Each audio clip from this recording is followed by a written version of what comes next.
Hey, what's up, everybody?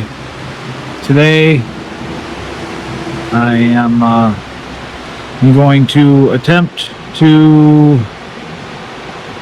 wax and P-Tex my Burton Love board, and before I go to West Mountain tomorrow. So I'm going to take you guys along my journey. I've done some research at how to do that. I'm hoping that it comes out good. I bought all the stuff and we're gonna give it a try. So this is that process.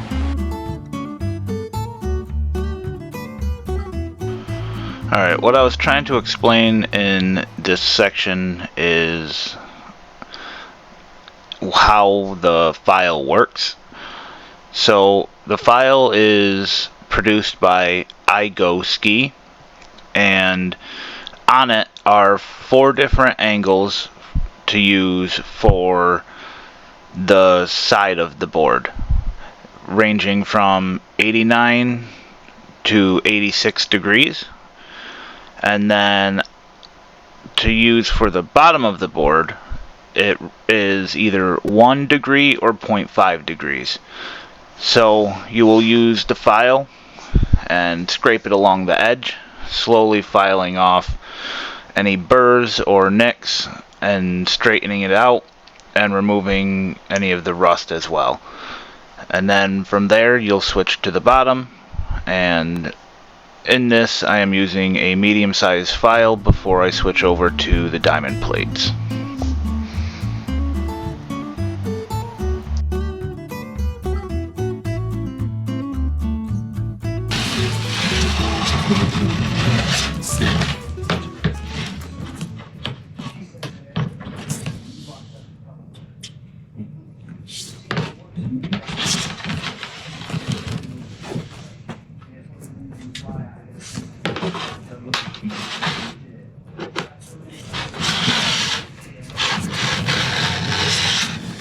I don't think that this will be able to come back to full life because of how old and damaged it is, but it's going to be better than what it is, especially with a few weeks. I have the pond skimming up at Royal Mountain, which I look forward to. And I'm going to want this to try to move a little faster, because last time when I did it, I couldn't make it all the way across because this board is just so slow from the years of neglect.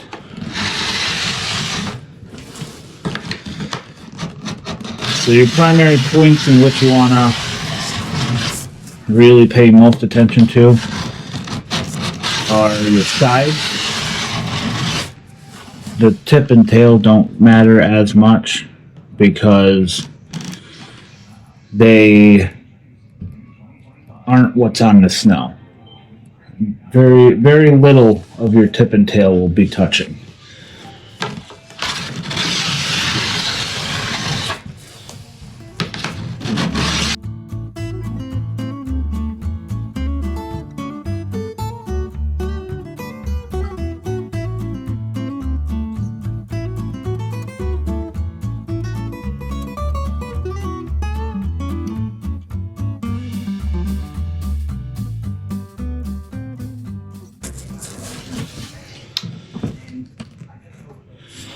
Alright, so that should work for that.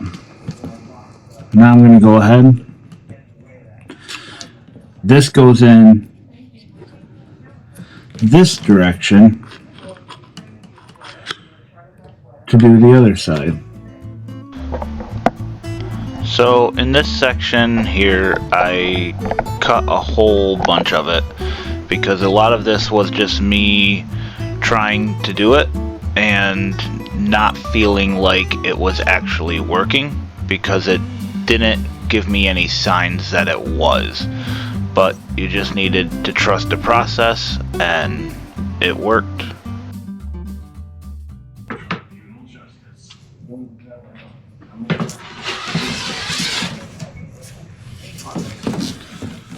Well, it does feel like it's getting a little sharper compared to what it was.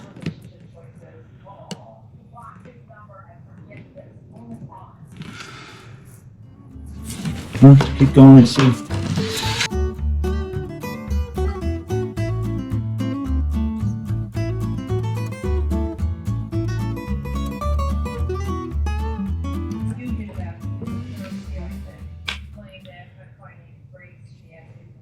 Well,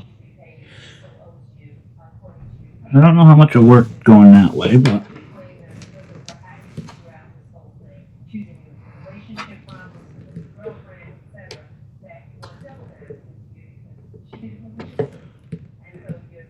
guess we will try one of the files and go from there.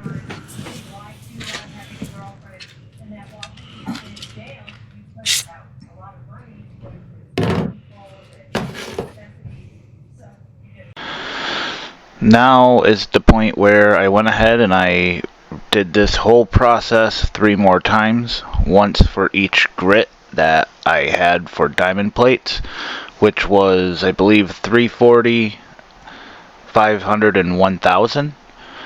And you just do the side and the bottom again, and eventually it got to where it's sharp. So I'm not gonna go ahead and play that. It's just the same thing every time with a different stone. And then once you're done with that, you will just brush it with the brass brush that will take off any of the old residue left over. Now, when you brush, you always go from tip to tail, straight line. You never do swirls, you never go back and forth, just steady, from tip to tail, straight line.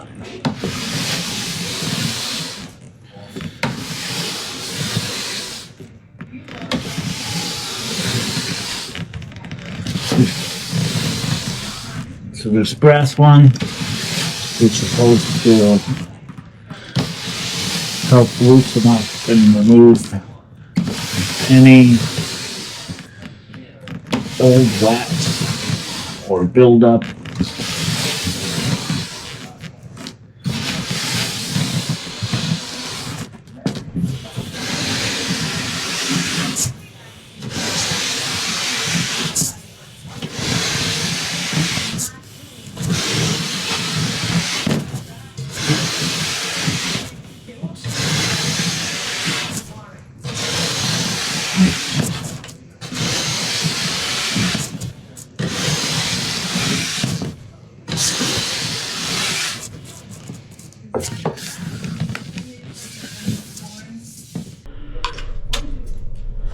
So there's that.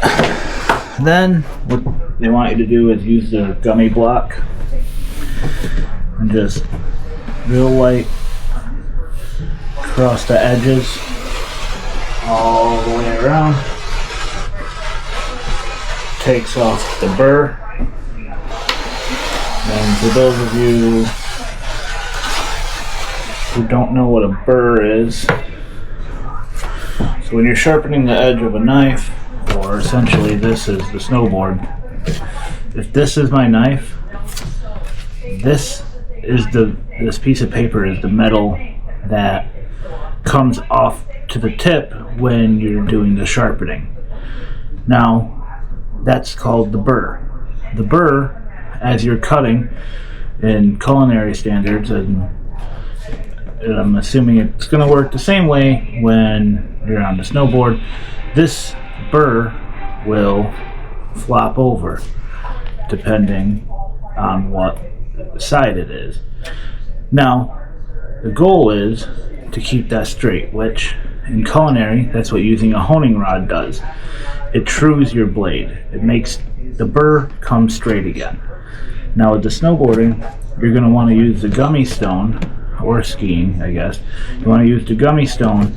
You run it once around the edge to remove that burr so it's not there and ruining the way it handles. And then you'll also take the gummy stone and you'll come over to to these contact points here where your tip and tail start to go into the flat area, and you're gonna detune those edges. So I'm gonna go ahead and throw this on here.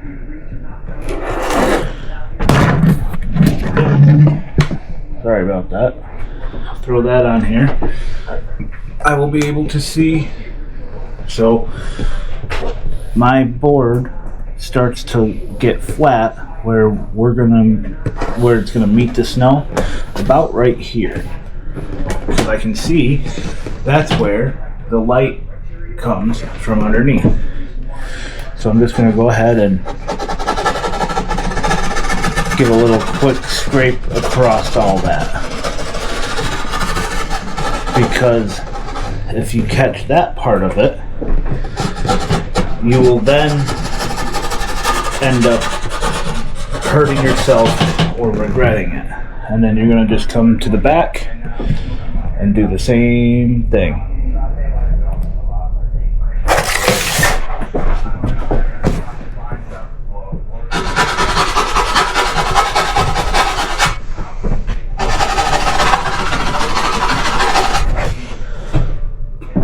There we go. Officially detuned. So now I'm just going to give it a quick wipe down with my wet cloth. Try to remove any debris.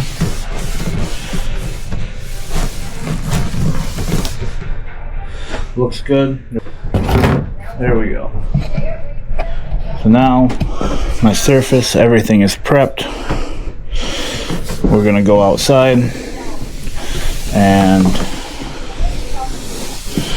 we will go ahead and melt some P-Tex into this. Here is the P-Tex. Looks like hot glue. But we're gonna light that on fire and try to fill in all of these little grooves along here, along my base. A couple holes. No real big core shots, so I don't have to worry about that. Alright, so a lot of people use a lighter when they do the P-Tex, but some of the people I've seen said it's just easier if you're going to use a lighter, and just use this to get it lit. But that way you can keep it lit. And see, it's going to fight me this whole time because it's super windy out here.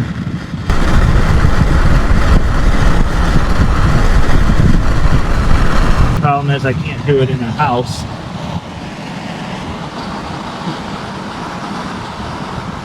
Saying you want to try to keep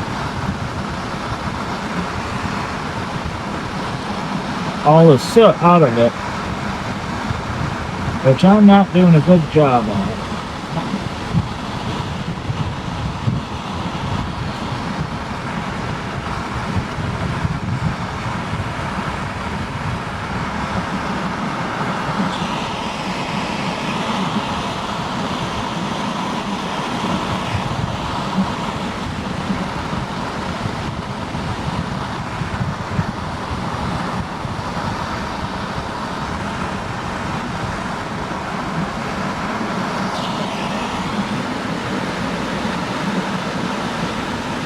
There we go. We just want it to drip. We don't want the whole thing to melt off like that. There we go.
In this section, the audio was a little jacked up, but I was just trying to tell you in which direction to use the scraper.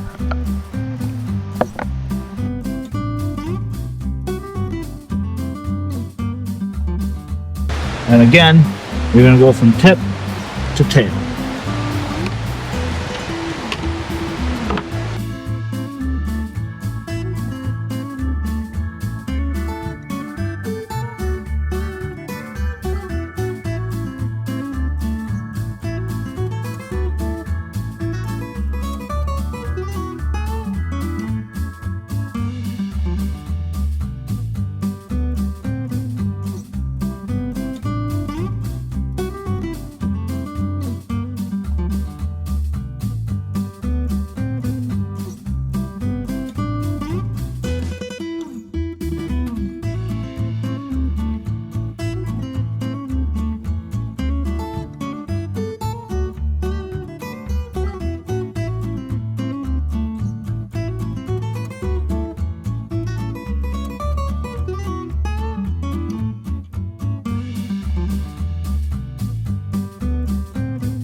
Alright, so there are a handful of spots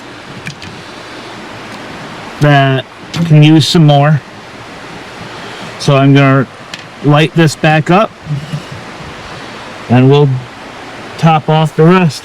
Got a couple little spots here. I think that's where those holes were that were a little thicker. Got the new ones I just added myself because I'm an idiot. And then these edge ones are pretty good.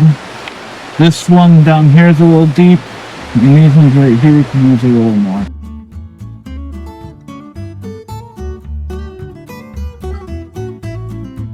Now, everything I've seen about doing the P-Tex said that it's going to probably take multiple layers. And a lot of them will do it all like real heavy multiple times on the first run and before they even scrape it. But I don't know enough about it yet to do that, so.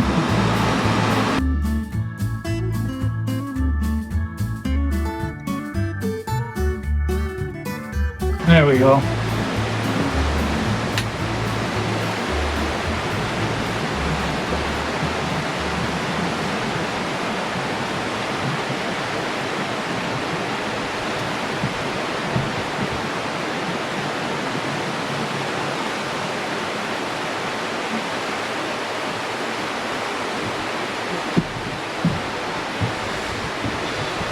It's so cold that my tank keeps freezing open when I go to turn it off, so it won't stop.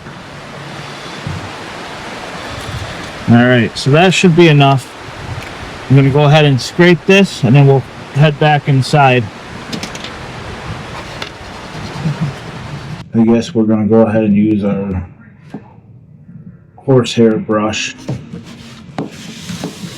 Same thing as the brass brush earlier.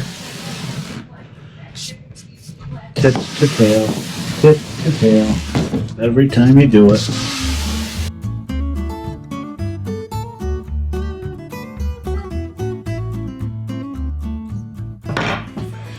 Alright, so next will be the actual waxing step. So before I do that, I need to go grab a lead cord, because I got the iron. Also, we gotta make sure this sits completely level. There we go. It's not perfect. I'm doing this on top of a ginormous Amazon box. So, I mean, level is subjective at this stage, but it's good. It's cleaned off. Excess is scraped. Now we need to do the waxing. Alright. So I got some pearl wax. Pearl purple. They're all temp weather, considered to be good for 10 degrees to 32 degrees Fahrenheit or negative 12 Celsius to 0 degrees. And so that should be good, all well-rounded for the amount that I get to actually go out and snowboard. And here in the Northeast, it's March, so any day could be a 40-degree day, or it could be a negative 10-degree day, because that's what happens here in the Northeast. So we'll see how it goes. Like I said, all of this is brand new to me. I've never done any of it. So we're gonna hope to see. Smells like my iron's getting hot.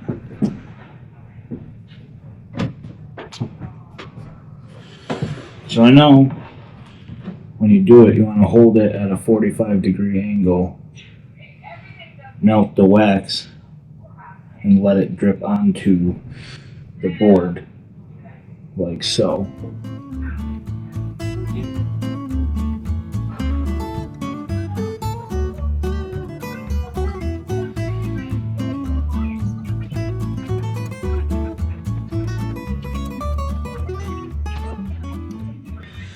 Now, once you drip something on, you're just going to, again, tip to tail, go ahead and spread it around.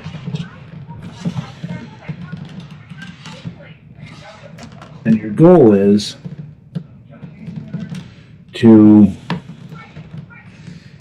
get this to completely go across all of your board or ski. And what you want is for your board and ski to heat up. You want to be able to put your hand on the other side and feel that it's warm, because what happens is these have wooden cores in them, and that wooden core gets warm and it holds the heat, so that when it does start to get warm and you have it fully spread onto everything and it's worked in, you can set it aside, and then with the warm core, I came unplugged. I should have done this one this way from the beginning. Sleeve cord's old. There we go. So what you want is when the cord gets warm and then you let it cool, it's going to hold its heat. While it's holding that heat, it keeps the wax warm, and then that pulls the wax down into the plastic part of the board, which will then allow it to stay a little longer and last. That's why you don't just rub it on the surface. I know a lot of us, when we're younger kids, you go ahead and just completely just grab one of your mother's old candles, or heaven forbid you grab one of her new ones, and you really feel the wrath then. But we would rub it on the bottom of the board. We didn't know no better.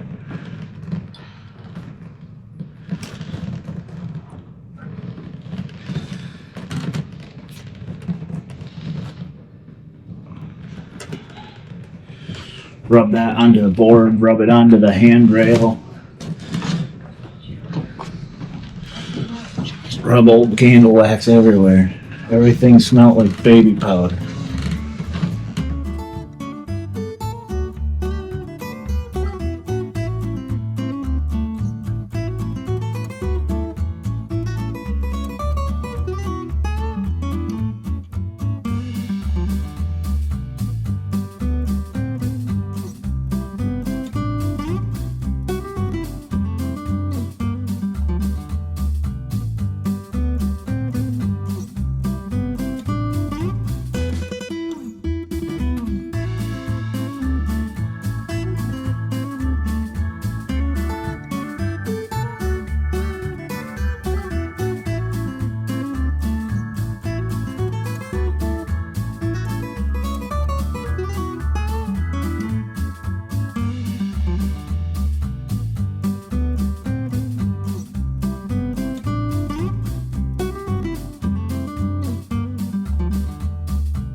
It's kind of funny because I can actually see the wood grain and the way that the wax sits on here.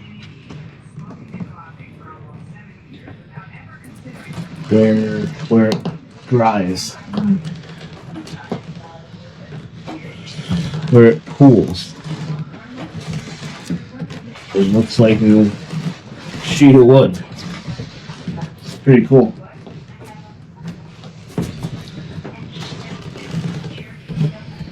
So, tell me that this doesn't look like a plank of wood. Because I melt it and then it goes to those areas.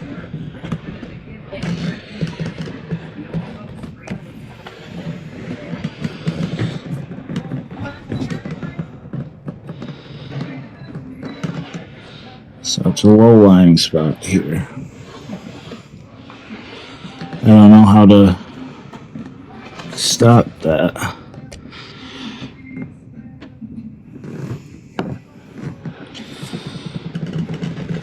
There was one right here too.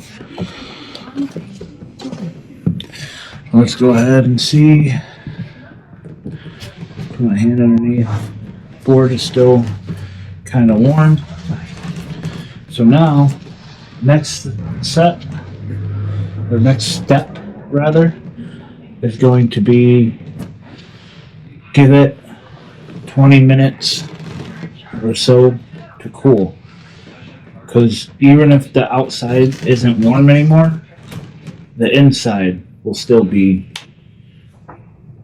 cool and or still be warm. And you want the full thing to cool down so it sucks all that wax in, and then the final step will come in. then we will pull out the scraper. We will scrape the entire thing. We'll probably go back outside for that so I don't make a mess in the house. And then, once that's done, we'll just double check our edges, maybe run over it one last time, depending on how bad I've messed them up with doing the waxing and stuff. But they should be fairly good. Oh yeah, the scraper, we would just scrape the whole thing along, and then this little piece, this notched out corner piece, is for coming along the edge and scraping off of your metal edge so you don't have to worry about having crap on that. So we're almost at the final step. We're almost done. We'll let all the wax kind of soak in, and then do the scraping, and we'll see how it is tomorrow. I'll let you know in those videos. This video's You Rock section is focused on Eisenadler. It's one of the local breweries to my house. It's in Nelliston, New York. I'll post a link to their Facebook page. You should all go check them out. Go support these guys. Have a great beer with great people. Here we are at Eisenadler Brewer House, and it's the St. Patty's Day, and I just want to give a huge shout out to these guys because every time we're here, it's always very comfortable. It's very great.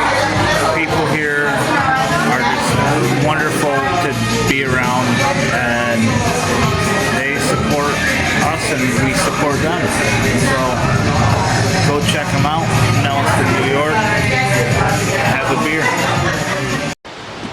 Alright, so now the board has cooled down on both sides. That means the center's nice and cool and it's had time to absorb all the wax. So now we have all this excess wax that's on here. We're going to go ahead, use this scraper, scrape all of it off, and then use the corner piece to come along the edge like this and just make sure all of our edges are clean.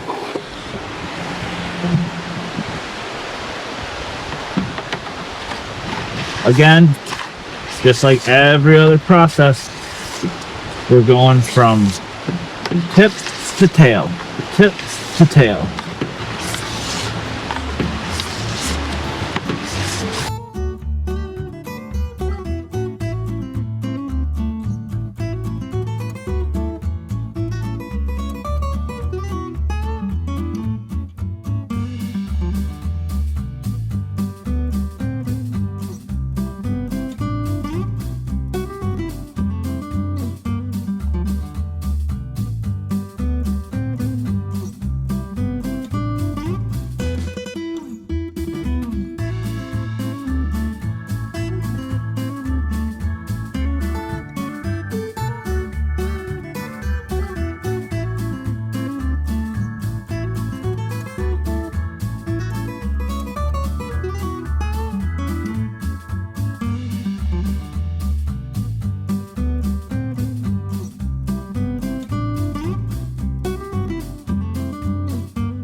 But I'm happy with it, and it's my first time doing it, so I expect every other time to just get better and better every time until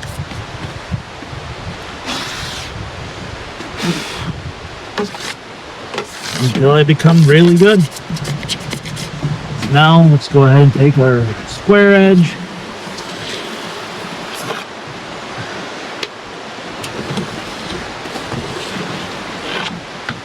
There we go. The edges, are they sharp? No, they're not.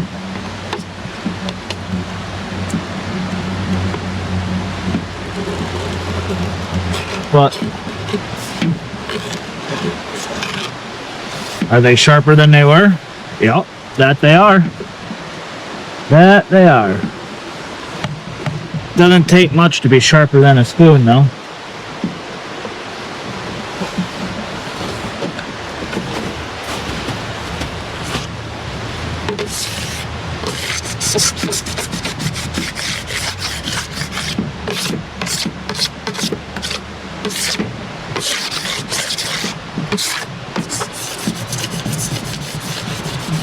Keep finding a few extra little spots here and there.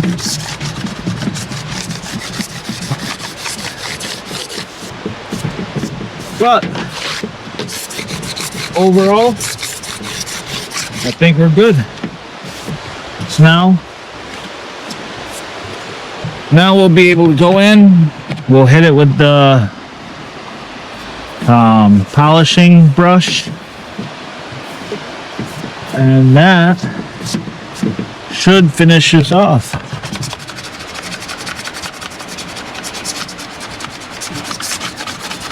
A little extra. See, it's odd because like here's one of those deep spots I was talking about.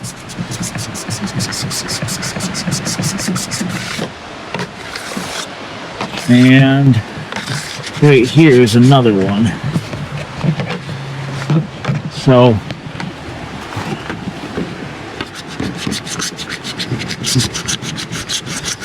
I can't get in there. And I don't want to scrape everything off the outside.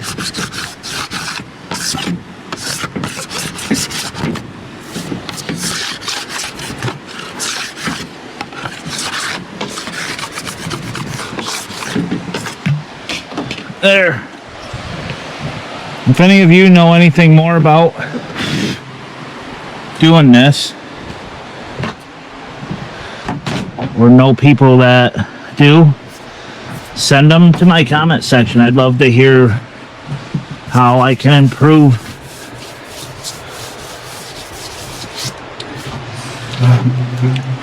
It's a good thing I didn't do this in the house. Wife would have killed me.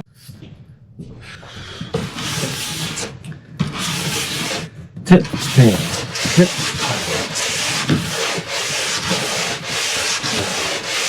Pulling off a little bit more. All that last little bit that I couldn't get with a scraper.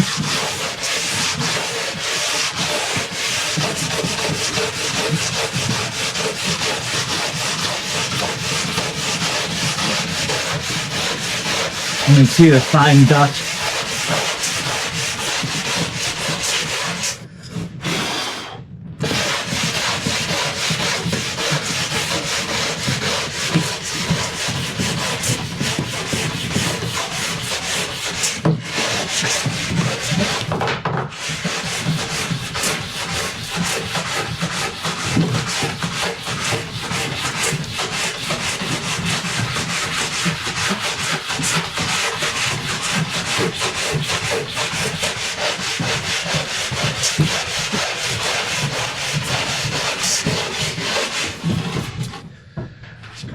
There we are.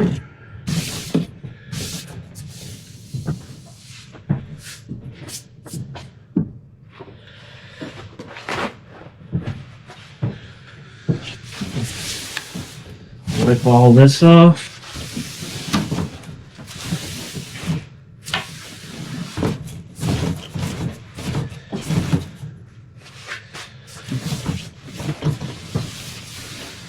There we go. Should be a whole lot better now.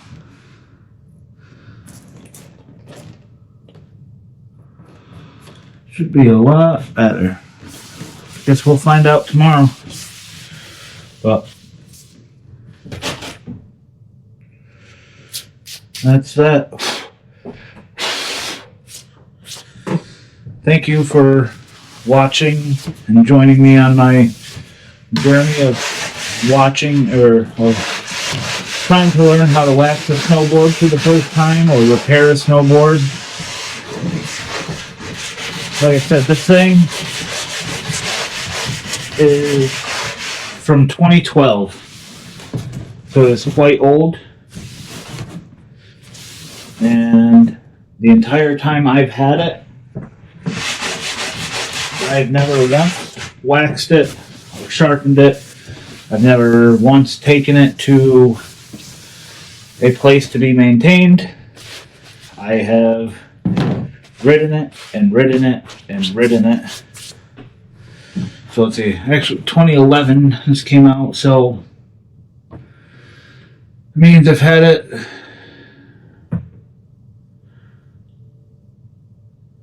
14, 15 years, around there.